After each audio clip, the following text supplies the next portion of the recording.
नमस्कार, मैं हूं आशुतोष। आप देख रहे हैं टेलीकास्ट न्यूज। बिहार में इन दिनों ये चर्चाएं आम है कि क्या सत्ता परिवर्तन होगा।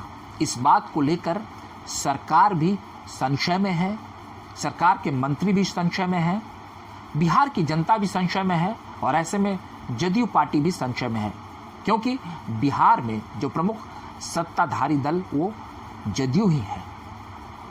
जब से मुख्यमंत्री नीतीश कुमार ने G20 की बैठक में भाग लिया, वहां रात्रि भोज में वो गए और प्रधानमंत्री नरेंद्र मोदी से उनकी मुलाकात हुई, तब से ये कयास तेज है कि क्या नीतीश कुमार दोबारा फिर पलटी मारेंगे और वो एनडीए के साथ चले जाएंगे।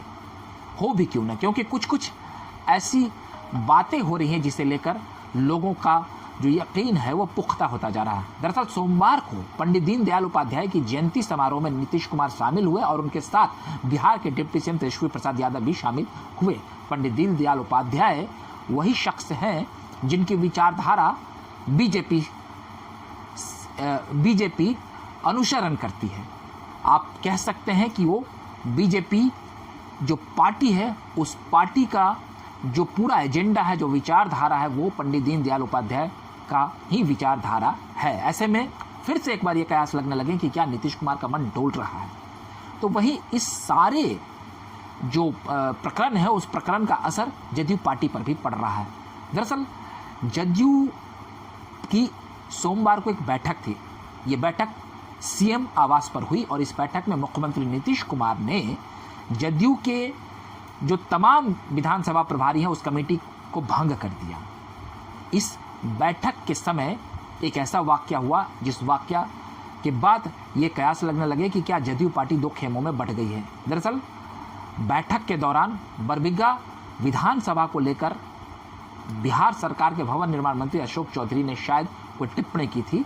तो इसके बाद जब यह बैठक खत्म हुई तो जदयू के राष्ट्रीय अध्यक्ष ललन सिंह जब सीएम आवास से बाहर आए तो उन्होंने अशोक चौधरी से पूछा कि बरबीघा, जमुई और शेखपुरा को लेकर आप इतने उतावले क्यों रहते हैं, आप वहां उस मामले में टोका टोकी बंद कीजिए। फिर क्या था, इतना कहना था कि बिहार सरकार के भवन निर्माण मंत्री अशोक चौधरी काफी गुस्से में आ गए और वहां पर ऐसी स्थिति बनी कि मानो तनातनी की स्थिति हो गई।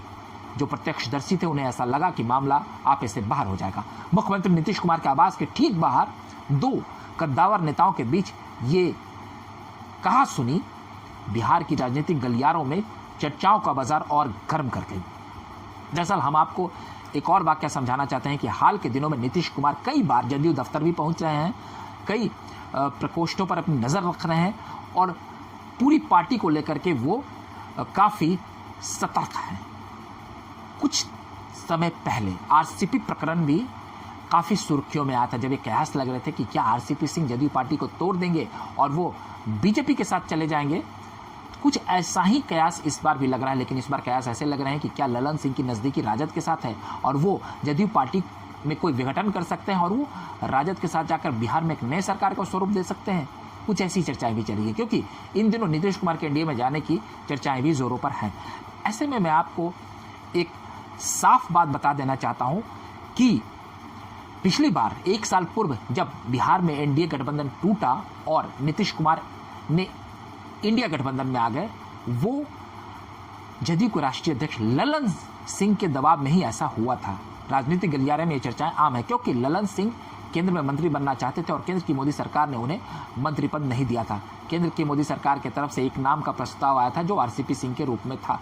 तब से ललन सिंह की नाराजगी चल रही थी और ललन सिंह जदयू को बीजेपी से अलग करना चाह रहे थे और वो इसमें कामयाब भी हो गए, क्योंकि नीतीश कुमार और ललन सिंह के रिश्ते भी काफी पुराने हैं और काफी मजबूत हैं।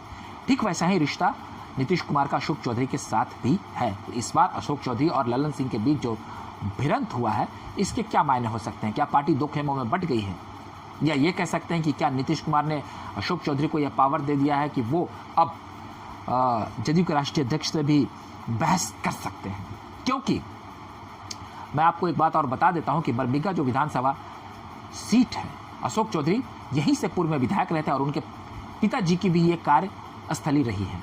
ऐसे में उनका वहाँ आना जाना लगा रहता है। तो इस पूरे प्रकरण पर जब राष्ट्रीय अध्यक्ष ललन सिंह से अशोक चौधरी की जो कहा सुनी और तू मैं वही हुई तो निश्चित तौर पर यह बात दूर तक जाएगी और पार्टी के ऊपर भी इसका असर पड़ेगा अगर मुख्यमंत्री नीतीश कुमार इस पूरे मामले को काफ़ी गंभीरता से न ले या इस पर नज़र न रखें। बहरहाल इन सब के बीच बिहार में ये कयास इन दिनों तेज है कि क्या नीतीश कुमार फिर से पलटी मार सकते हैं।